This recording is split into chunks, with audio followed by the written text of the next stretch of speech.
আরে নবীর উম্মতের দল কি শুকর করব? এই ক্ষুদ্র জবান দিয়ে শুকর করে আদায় করার মতো কোনো অপশন নাই। আমার রব্বুল আলামিনের হাতে দুইজন বিধর্মীরে কালেমা পড়াইছে, এর চাইতে আর কি পাওয়া হতে পারে? আমার মালিক যদি কবুল করে আর হাসরের ময়দানে বলে, আবু বকর, এ আবু বকর, তোর হাতে কালেমা পড়ছে, যা তোরে মাফ করে দিলাম। যদি আল্লাহ মাফ করে দেয় আমি বান্দা হব দামি। আর আল্লাহ যদি কয় তুই বড় খারাপ, তুই বড় নিমু খারাপ, দুনিয়াতে রসুলের আদর্শ শিখছো, আদর্শের বয়ান করো নাই, হকের কথা শিখছো উস্তাদের কাছ থেকে, কিন্তু হকের উপরে চলো নাই, হকের কথা বলো নাই। কারণ হক কথা বললে দাওয়াত কমে যাবে, হক কথা বললে জেলখানায় যাওয়া লাগে, হক কথা বললে, ইসলামের কথা বললে, রসুলের আদর্শের কথা বললে ছুরির আঘাত লাগে, জেলখানায় যাইতে হয়। কথা কোন ঠিক কিনা? কিন্তু সাবধান, আল্লাহকে সারা দুনিয়ার কাউরে ভয় করি না। কারণ ভয় যদি করতে হয় রবরে করব। যদি রবের ভয় করার মতো ভয় করি, আমার রব, আমি যদি ভালোভাবে রব করি, হেফাজত করার মালিক কি? আমার আল্লাহ। মুমিন ভাই, আমার আলোচ্য বয়ানের বিষয় হলো রসুলের উত্তম আদর্শ। রসুলের উত্তম আদর্শের বয়ান চলবে না মুনাজাত দিয়ে দিবে? আর একটু বয়ান চলে না? রসুলের উত্তম আদর্শ, আপনার আমার নবীর আদর্শের বয়ান। এ জমিনে কত মানুষের বয়ান হয়। বিগত স্বৈরাচার যখন রাষ্ট্র পরিচালনা করেছে, তখন শুধু কয় বঙ্গবন্ধুর আদর্শ, শুধু বঙ্গবন্ধু বঙ্গবন্ধু, যেখানেই যায় টয়লেট সহ সব জায়গায় বঙ্গবন্ধু। কথা কন না যে ঠিক কিনা? কিন্তু আজকে দেখি বঙ্গবন্ধুর কোনো আকৃতিও নাই, মূর্তিও নাই, ফটোও নাই, নামও নাই। কথা কন ঠিক কিনা? কারণ এগুলা দুনিয়ার বানানো তন্ত্রমন্ত্র, এইগুলা স্থায়ী না। ও এলাকার মুসলমান, আমরা তোমাদের দুশ্মন না, ভালো করে বোঝার চেষ্টা করো। এখনকার জামানায় অনেকেই জিয়াউর রহমানের আদর্শ নিয়ে দৌড়ায়। আমি জিয়াউর রহমানের আদর্শ চাই, তুমি জিয়াউর রহমানকে ভালোবাসো, আমার কোনো বাধা নাই। তবে আজকের প্রোগ্রাম থেকে স্পষ্ট আওয়াজ দিয়ে বলবো, এই জমিনের মধ্যে যত আদর্শের গান গাওয়া হয়, মদিনার নবীর আদর্শের চাইতে দামি কোনো আদর্শ নাই। এই কথা কন না কেন? ঠিক কিনা? আমার নবীর আদর্শ হলো দামি, আমার নবীর আদর্শ হলো শ্রেষ্ঠ আদর্শ। নবীর আদর্শের পাগল আমরা কেমন ভাবে হইলাম? তোমরা নেতা আছে যতক্ষণ, দৌড়াও ততক্ষণ, নেতা জেলখানায়, তুমি বাটপারের মতো ঘুমাও। কথা কোন ঠিক কিনা? কিন্তু আমরা সত্যিকারের আদর্শ ওয়ালা মদিনার নবীর আদর্শের উম্মত। ওই নবীর উম্মত হিসেবে নবী আমাদের নেতা, আর কেউ আমাদের কোনো নেতা না। আমরা নেতারে এমন ভাবে অনুকরণ করি যেইভাবে তোমরা পারো না। আমরা আমাদের নেতারে অনুসরণ কইরা মাথায় টুপি লাগাইছি। কথা বল না যে ঠিক কিনা? আমরা আমাদের নেতার অনুসরণ করিয়া মুখে দাড়ি লাগাইছি, আমরা আমাদের নেতার অনুসরণ করিয়া লম্বা জামা গায়ে লাগাইছি। কোনো ব্যক্তির পাগল হইয়া না, ক্ষমতার জন্য না, টাকার জন্য না, আখেরি জামানার নবীর পাগল হইছে। আওয়াজ করে বলেন, আমরা সবাই কার পাগল? আল্লাহ এবং আল্লাহর নবীর পাগল। মদিনার নবীর পাগল হইছি কোনো একদিনের জন্য না।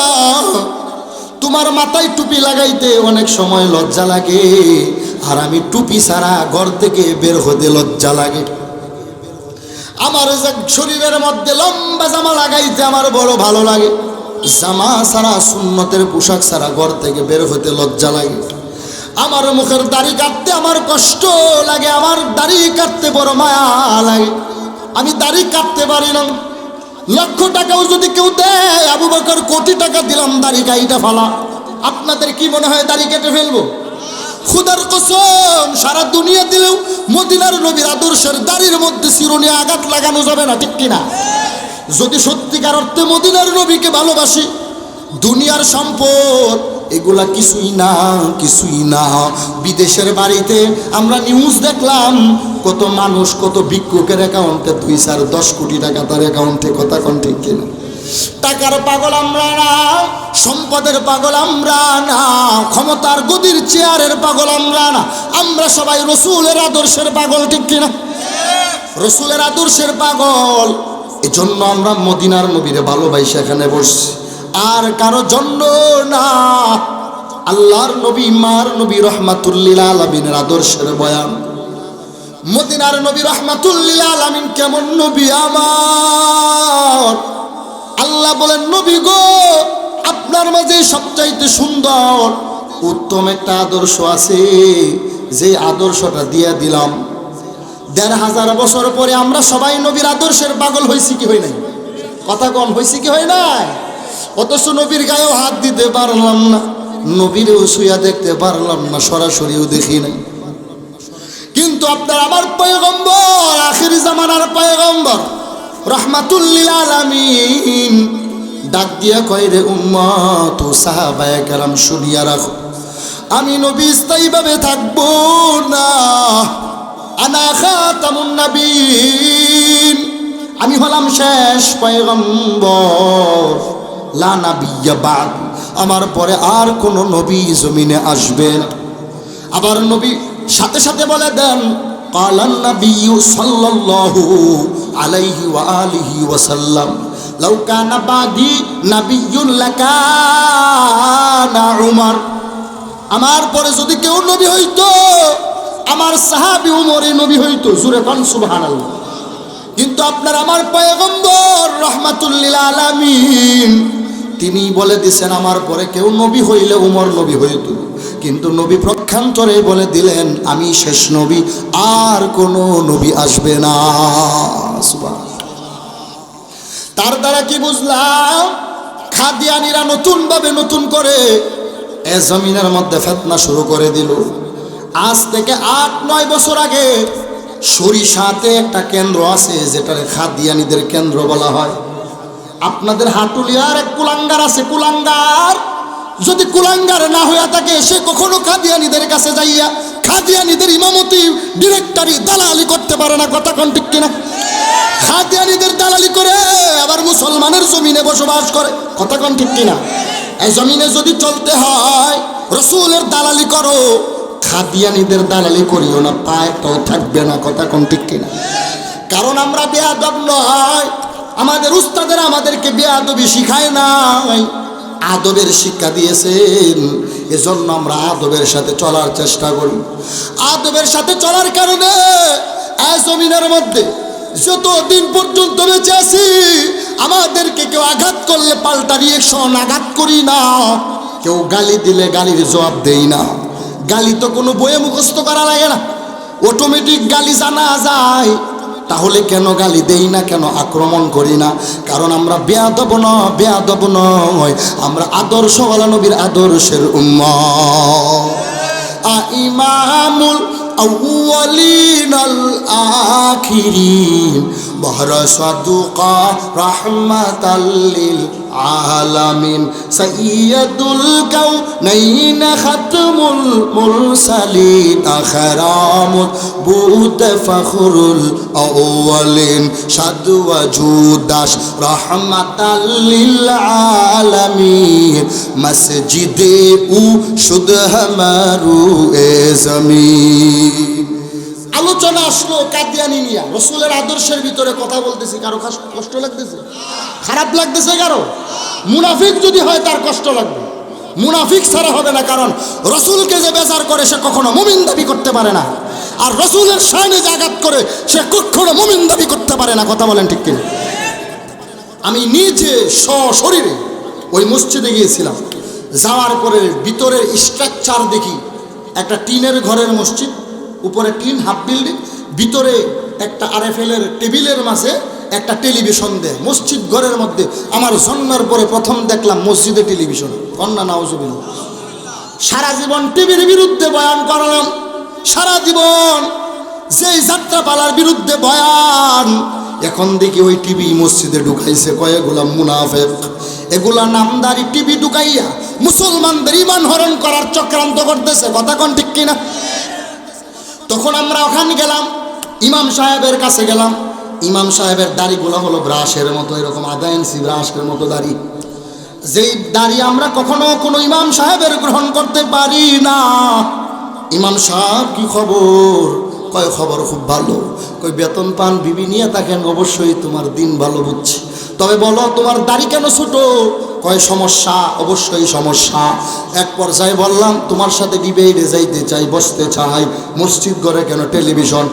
ইন্ডিয়ার স্যাটেলাইটের মাধ্যমে অনুষ্ঠান হয়, আমরা মসজিদে টেলিভিশনের মাধ্যমে সম্প্রচার দেখি। কন্যাউজুবিল্লাহ। মসজিদের ভিতরে এই মুনাফিকের দল টেলিভিশন ঢুকাইছে। আপনারাই বলুন এরা কি মুমিন মুসলমান দাবি করতে পারে? কখনো না, কখনো না।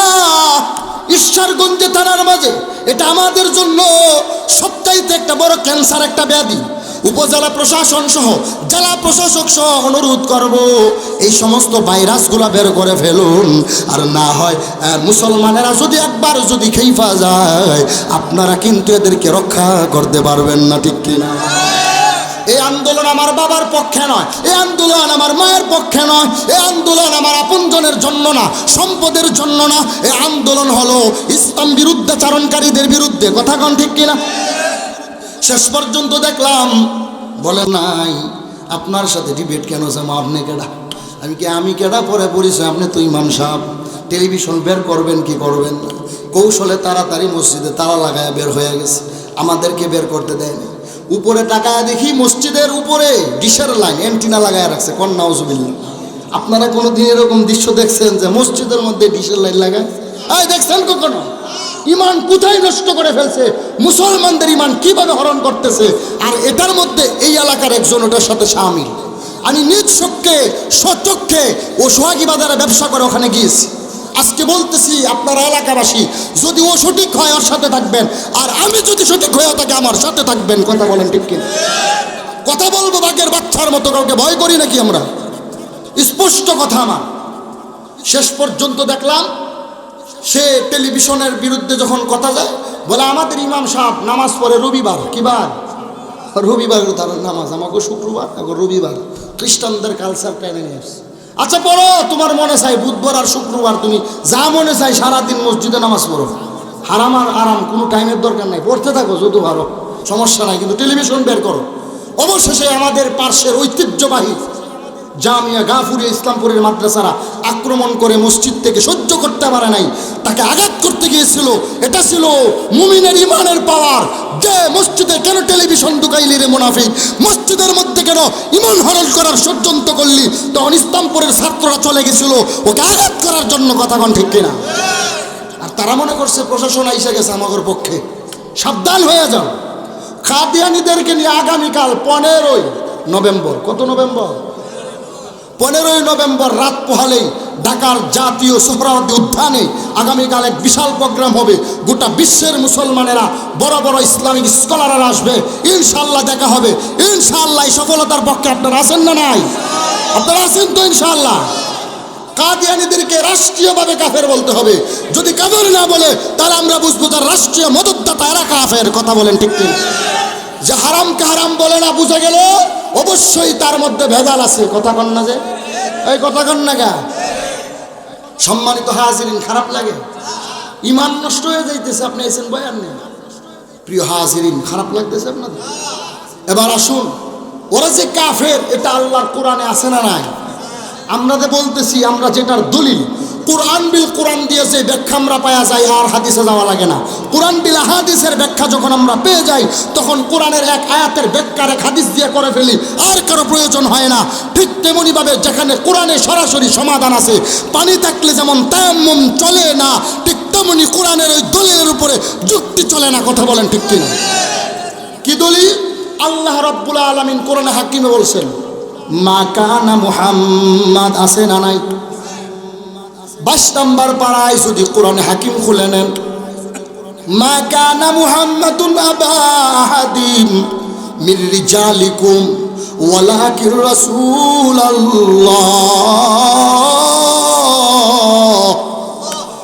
মা কানা মুহাম্মাদুন আবা আহাদিম মিন রিজালিকুম ওয়ালাকিন রাসূলুল্লাহি ওয়া খাতামান নাবিয়্যিন ওয়া কানা আল্লাহু বিকুল্লি শাইইন আলিমা। আল্লাহর কোরআনে ভেজাল আছে কোনো? বারবার জিজ্ঞাসা করতেছি, বলেন। তাহলে কোরআনের আয়াতে আল্লাহ এই কথা কি রাসূল বলছেন, আল্লাহ বলছেন? আল্লাহ নিজে বলতেছেন, মা কানা মুহাম্মদ, মুহাম্মদ নয় আবা আহাদিন, তোমাদের কারো পিতা নয়, বাবা নয়, মুহাম্মদ তিনি এমন, ওয়ালাকির রাসূল, আমি আল্লাহর পক্ষ থেকে প্রতিনিধি রাসূল, আর ভিন্ন কিছু নয়। কথা বলেন ঠিক? ওয়া খাতামান নাবিয়্যিন, আল্লাহর ভাষা আরবি না বাংলা? মুসলমান, আল্লাহর ভাষা আরবি, কুরআনের ভাষাটা কি আরবি, রসুলের ভাষা আরবি, জান্নাত ও জাহান্নামের ভাষা হলো আরবি, কবরের ভাষা আরবি, মরার পরের ভাষা হলো কোন ভাষা? আওয়াজ দিয়া বলেন। সব জায়গায় আরবি ভাষা, কারণ লিআন্নি আরবিয়ুন আল কুরআন আরবিয়ুন ওয়া লিসানু আহলিল জান্নাতি আরবি। কুরআনের ভাষাও যেমন আরবি, যারা জান্নাতি, জান্নাতীদের মুখের ভাষাও হবে জান্নাতে আরবি। আল্লাহর ভাষায় বলতেছে ওয়া খাতাম, খাতাম মানে শেষ, নাবিয়্যিন এই নবী, ওয়া খাতামান নাবিয়্যিন এই নবী হলো সর্বশেষ নবী। জোরে কোন সুবহানাল্লাহ। আল্লাহর রসুলের হাদিসের দলিল দ্বারা কি বুঝলেন? রসুল বলেন আমার পরে আর কোনো নবী আসবে না। কথা কোন ঠিক? আরে নবীর উম্মত, আর আল্লাহর দলিল কোরআনে হাকিমে আল্লাহ কয় এটাই হলো আমার রসুল, আমার পয়গম্বর, আর এই পয়গম্বরের সর্বশেষ, এরপরে আর কোনো নবী আমি আল্লাহ পাঠাবো না। জোরে কোন সুবহানাল্লাহ। নবীর উম্মত যেখানে আল্লাহ কয় এটা হলো শেষ নবী, কাদিয়ানীরা কয় তাদের বানানো নাপাক গোলাম আহমদ কাদিয়ানী নাকি তাগর নবী। নাউজুবিল্লাহ। নতুন কইরা যারা নবী বানায় এরা আল্লাহর আয়াতের বিরুদ্ধে সারণ যদি করে, আপনারা আওয়াজ দিয়ে বলেন এরা কাফের নাকি মুসলমান? আমি বলতেছি না, এখন আপনারাই বলেন আল্লাহ তাআলার ভাষ্য মতে ওরা কাফের না মুসলমান? অতএব কাদিয়ানীরা কাফের। আওয়াজ করে বলেন কাদিয়ানীরা, কাদিয়ানীরা, কাদিয়ানীরা। যে কাদিয়ানীরা কাফের না বলবে ও নিজেও কাফের। কথা কোন ঠিক কিনা? আরে নবীর উম্মতের দল আল্লাহ পাক রব্বুল আলামিন মায়ার নবী পাঠাইছেন, এমন এক নবী দুনিয়ায় পাঠাইছে রে মুমিন, যেই নবীর চেহারার দিকে তাকাইলে 7 দিনের পেটের ক্ষুধা, এত যন্ত্রণা, এত ক্ষুধা, যেই ক্ষুধা নিয়ে রসুলের দরবারে যা পয়গম্বরের চেহারার দিকে একবার সুন্দরভাবে মায়ার নজর দিয়া তাকাইছে, 7 দিনের পেটের ক্ষুধা নিবারণ একবার চাহনিতে ভালো হয়ে গেছে। মদিনার নবীর চেহারার দিকে তাকাইলেও যদি পেটের ক্ষুধা নিবারণ হয়, ওই মানুষটা না জানি কত সুন্দর ছিল। জুড়ে কোন সুবহানাল্লাহ। আরে নবীর উম্মত যে যারে চিনে সে তারে মানার মতো মানে, যে যাকে চিনে না সে তাকে মানেও না। নবীর উম্মত মান আরাফা নাফসাহু ফাকাদ আরাফা রাব্বাহ, নিজেকে চিনো রবের পরিচয় পাইবা। আমার রব হলেন এত দামি এক রব, যেই রব মায়া করার কারণে কোরআনে হাকিমে বারবার সতর্ক করেছেন। কোরআন যেহেতু সত্য আমরা স্পষ্ট পাইলাম, নবীর পরে আর কোনো নবী নাই। যদি কেউ নবীর পরে নবী নিয়ে দাবি করে, এর বিচার না করা পর্যন্ত নিজের ঘরে ফেরত যাব না। ঠিক কিনা? এত কিছুর পরেও কাদিয়ানীরা এখনো পর্যন্ত কাফের কেন ঘোষণা পায় না? আওয়াজ দিয়া বলুন, কাদিয়ানীরা কাফের সংসদ থেকে দাবি হওয়া চাই কি চাই না?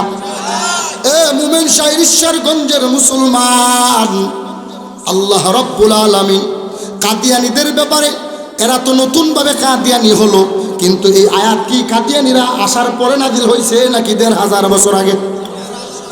1500 বছর পরে যে কি হবে আমার আল্লাহ ভালোভাবে জানে, এজন্য আগে থেকে আয়াত নাজিল করে রাখছে। জোরে কন্যা সুবহানাল্লাহ।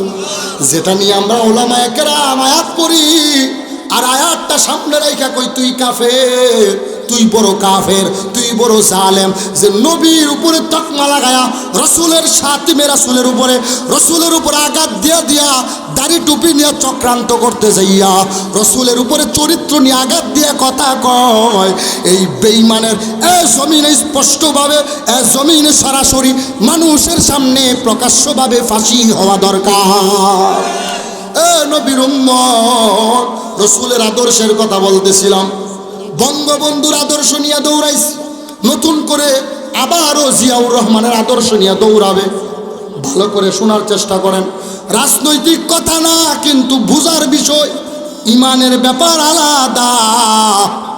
তোমার রাজনীতি কিন্তু তোমার ইমান ঠিক রাখবে না। নবীর উম্মত, যদি কেউ জিয়াউর রহমানের আদর্শ বাস্তবায়ন করব, তার কাছে প্রশ্ন হলো, বলো আব্রাহাম লিঙ্কনের চাইতে কি জিয়াউর রহমান দামি? জিয়াউর রহমানের চাইতে কি আমার নবীর দাম নাকি কম?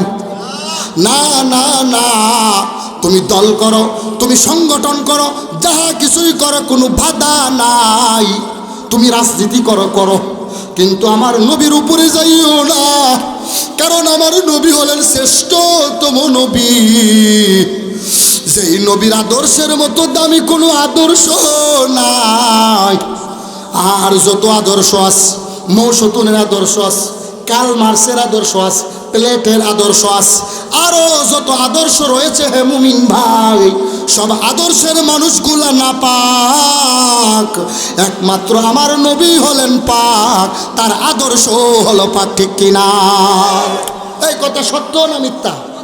রেকর্ড করেন, পরে ব্যস্ত লাগায়েন না। আমি কি কোনো দলের বিরুদ্ধে কথা বলছি? এই কোনো রাজনৈতিক কথা বলছি? আর একবার তো তার সিরা নেশা খায়া করব, কি জানি কয় হুজুর, খবর নাই, বুঝেন নাই, সব হয়ে গেছে উল্টা পাল্টা। হুজুর অফিসে বৈশা রয়েছে, আমার হুজুরে খুব সুন্দর করে কয়, আসসালামু আলাইকুম। তো মুহতামিম সাহেব অফিসে বৈশা রয়েছে, শুকুর আলহামদুলিল্লাহ। কি ব্যাপার হুজুর, আমি আপনারা সালাম দিলাম, আপনি শুকুর না কয়ে শুকুর কেন বলছেন? কয়, আমার শুকুরের নুকতা তো তুমি সালামে না লাগাইয়া দিছো, এই কারণে আমি তোমার শুকুর বলছি আলহামদুলিল্লাহ। এই হলো হালাত, সব উল্টা পাল্টা, একজনের তার একজন নিয়ে গেছে। এই জন্য সাবধান হতে হবে। আপনি যাই করেন না কেন, আগে ইমান, আগে কি, আগে উত্তম আদর্শ, আগে রসুলের আদর্শ নিতে হবে। আপনি রসুলের আদর্শ নিয়ে চলেন, আপনি যেই লাইনে যাবে আপনি সম্মানিত হয়ে যাবেন। জোরে কনসু হয়। আমার নবীর আদর্শ এত দামি একটা আদর্শ, বয়ান চলবে না, মুনাজাত দিয়ে দিন। আমার নবীর আদর্শ এত দামি যে নবী জমিন দিয়া হেঁটে হেঁটে যাইলে নবীরে গাছপালাগুলা নবীরে বাতাস দেয়। জোরে কনসু। নবীর প্রেমের পাগল, আসমান পাগল, জমিন পাগল, চন্দ্র সূর্য আকাশের নক্ষত্রগুলা যেমন নবীর জন্য পাগল। আল্লাহ কয়, দুনিয়ার মানুষ, আমি আল্লাহ স্বয়ং নিজে নবীর প্রেমের পাগল। নবীর উম্মত, নবীরে চিনলাম না, নবীর সুন্নতের মোহাব্বত নিলাম না। নবীর উম্মত, আল্লাহর নবী, মায়ার নবী, দয়ার নবী, রাহমাতুল লিল আলামিন। আমার তিলাওয়াতকৃত হাদিসের মধ্যে রসুল ডাক দিয়া বলেন, মান আহাব্বা সুন্নতি, আমার সুন্নতটারে ভালোবাসো, ফাকাদ আহাব্বানি, সেই যেন আমি নবীরে ভালোবাসি। কানা মাই ফিল জান্নাহ, আর আমি নবী তারে না নিয়ে জান্নাতে যাব না, মানে যে আমার সুন্নতের ভালোবাসবে অবশ্যই সেই জান্নাতি। জোরে কোন সুবহানাল্লাহ। নবীর প্রেমের পাগল হও, নবীর আশিক হও মুমিন ভাই। ও যুবক ভাই আমার, দাড়ি রাখার কারণে সম্মান কমে নাই, তোমার মুখে দাড়িটা রাইখা দাও। দাড়িটারে যদি ভালোভাবে রাখো, মদিনার নবী হাসরের ময়দানে বলবে, দেখ এই উম্মতের মুখে আমার সুন্নাত। এই দাড়িগুলা আকাশের মাঝে যেমন নক্ষত্র থাকলে ছল ছল করে আলো দেয়, দাড়িগুলা হাসরের ময়দানে নূরের মতো আলো দিয়া চমকাইতে থাকবে। আরে নবীর উম্মতের দাল, আল্লাহ রাব্বুল আলামিন এমন এক আল্লাহ, যে আল্লাহ ডাক দিয়া কয়, নবী আপনি নবীর যে আদর্শ আমি আল্লাহ দিলাম, এই আদর্শ হলো অনেক দামি আদর্শ। যে আদর্শটা যদি কোনো বেঈমান বিধর্মীও আপনার কাছে আসে, আপনার আদর্শ পাইয়া সাথে সাথে কালেমা পড়ে নিছে। জোরে কোন সুবহান। ও পয়গম্বর, আপনি নবী কত কষ্ট ইসলামের জন্য করেছেন, রসুল কত যুদ্ধে অংশগ্রহণ করেছেন, আপনার আমার নবী রাষ্ট্র চালাইছেন, আপনার আমার নবী নিজেকে বিলীন করে দিয়েছেন। আর এখনকার জামানায় আপনি আমি কেমন মুসলমান হইলাম, নবীর মুহাব্বতে দস্তরখানাটা পর্যন্ত বিছাইতে পারি না, মাথায় টুপিটা লাগাইতে পারি না। রসুলের মুহাব্বত নিয়ে যদি চলার মতো চলতে পারো, হ্যাঁ মুমিন ভাই ও পর্দার অন্তরালের মা, বহু মা বোনেরা আছেন, দূর থেকে এসেছেন শুনেছি। মা বোনদের মধ্যে অনেক মা আছে তাহাজ্জুদের নামাজ ছাড়ে না। বহু মাস যেই মায়েরা কোরআনের তিলাওয়াত ছাড়ে না। কেমন মা ও হাটুলিয়ার মুসলমান গো, কেমন মা আপনারা হয়েছেন। আপনার ঘরে কেন কোরআনের তিলাওয়াত নাই? আপনার ঘরে কেন নামাজ নাই? আপনার ঘরে কেন হালাল ইনকামের ব্যবস্থাপনা নাই? ও পর্দার আড়ালের মা, আমিও তো একটা মায়ের সন্তান গো মা। আপনার কি মনটা চায় না একটা কোরআনের হাফিজের মা হবেন, একটা কোরআনের আলেমের বাবা হবেন গো বাবা? ও যুবক ভাইয়েরা আমার, মনটাই কি চায় না বংশের মধ্যে হাফেজ আলেম রাখবা? যদি তোমার ঘরে কোরআনওয়ালা হাফেজ যদি পাওয়া যায়, ঘরে বরকত খুলে যাবে। ঘরে যদি আলেম যদি পাওয়া যায়, বংশ আলোকিত হয়ে যাবে। এ যুবক ভাই, কোরআনওয়ালা হয়ে যাও, কোরআনের সাথে সম্পর্কটা লাগায় নাও। আপনার আমার পয়গম্বরী আদর্শের জন্য শুধু কান্না আর কান্না, এমনটাই না। যুদ্ধের ময়দানে নবী যখন গেছে, নবীর দেখে মনে হয়েছে নবী হলেন সবচাইতে বড় বীর। জুরে কোন সুবহান। আপনার আমার নবী যখন রাষ্ট্র পরিচালনায় বসে গেছেন, মনে হয়েছে তিনি একজন শাসক। আপনার আমার নবী যখন শিক্ষকের জায়গায় বসে গেছেন, মনে হয়েছে তিনি একজন শিক্ষক। যখন তিনি মানুষের মাঝে বয়ান করতেন, সর্বোচ্চ 20 মিনিটের সর্বশেষ বয়ান, আল্লাহর নবী মায়ার নবী রহমাতুল লিল আলামিনের বয়ান, অল্প কথা এত পাওয়ার। সারা রাত্র বয়ান করলেও রসুলের 1 সেকেন্ডের বয়ানের সমান হবে না। ওই নবী মুহাব্বত করে বলে, রে উম্মত, আমি নবী থাকবো না। কথা টানতেছে, একটু ভলিউমটা ঠিক করে খুব টানতেছে। আল্লাহর নবী মায়ার নবী রহমাতুল লিল আলামিন মুহাব্বত করে ডাক দিয়া কয়, হ্যাঁ নবী, আপনি কত না কাঁদছেন উম্মতের জন্য। হাসরের ময়দানেও নবী কান্না করবেন। কেমন কান্না করবে, কেমন মায়াশীল আপনার আমার নবী, কেমন ক্ষমাশীল, কেমন দরদি নবী, কারো খবর নাই। আল্লাহর নবী মায়ার নবী রহমাতুল লিল আলামিন, সেই নবীর মতো যেমন নবী নাই। ওই নবী হাসরের ময়দানে সিজদায় পড়ে কান্না কর, ও আল্লাহ, আপনি ছাড়া আর কেউ নাই, আপনি ছাড়া কেউ নাই। আল্লাহর নবী বারবার বলবে, আল্লাহ, আপনার প্রশংসা ছাড়া কিছু জানি না। আল্লাহ পাক তখন কুরসিতে বসে দেখে বলবেন, নবী গো একটু মাথাটা উঠায় নেন, আপনি আমার হাবিব, আপনি আমার বন্ধু, আপনি যে মাথা নোয়া আছেন, মাথাটা নিচে রাখছেন, আমার কেমন কেমন জানি লাগে। আল্লাহর নবী বলবেন, আল্লাহ, আমার একটা উম্মত যদি জাহান্নামে যদি যায়, জান্নাতে যদি না যায়, আমি নবী ওই জান্নাতে যাব না। জোরে কন্যা সুবহানাল্লাহ।